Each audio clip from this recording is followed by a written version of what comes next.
nothing to lose. I had nothing to do. Allah wasn't doing anything for me. I turned to Jesus and I let my mom pray. And the doctor comes back and he's like, we need to do a second blood test. Now, when he went and done the second blood test and he came back, I will never forget the scene. I'm sat down, 5-6 doctors come in holding different pieces of paper, trying to work out what's happened. Turns out the infection had disappeared. There was no longer need of an amputation. But me, a 16, 17-year-old Arab man, I was so ignorant and so arrogant and so prideful that I didn't want to accept that Islam is false. So I continued my way, went and did A-levels. I actually went to the best sixth form for A-levels in the country.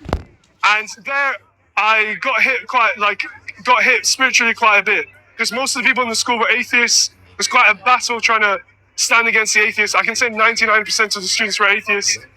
And actually, things were going well. I was went to, obviously, standard Middle Eastern study engineering.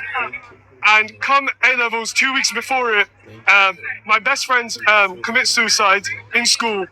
And that was one of the hardest things I've ever gone through because it happened during school. There was no sense in which it was ever going to happen. I could not see it happening. And yeah, he committed suicide and that really hit me. It really struck me. Ended up not doing as well in my A-levels and ended up going through clearing. And yeah, and then at uni, I started doing a bit more research into Christianity and other religions, other truths.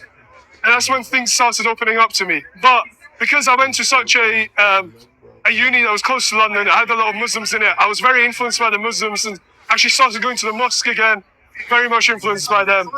And yeah, years skip forward, we get to about start of third year, middle of third year, nearly finishing my degree. I'm reading the Bible. I went to church a few times because I wanted to know what the church is like. And I remember going into church for the first time by myself and sitting there because I was just curious. And I heard the pastor said, now it's time of prayer. Now this guy went up who wasn't an elder, he was nothing, he was just a member of the church. He went up and he was praying for the Muslims who were dying due to a natural disaster in like Bangladesh or somewhere. And I remember hearing that and thinking, my Muslim friends, my Muslim imam would never ever pray for anyone who's not a Muslim. Why are these guys praying for Muslims? And it started hitting me. So I started reading the Bible, started reading apologetics books. Can We Really Trust the Gospels by Dr. Peter Williams was the first one I read. Really hit me. Dominion by Tom Holland really hit me. He's obviously an atheist. And then yeah, come end of third year, I'm more and more convinced Christianity has to be the truth, but I'm not quite there.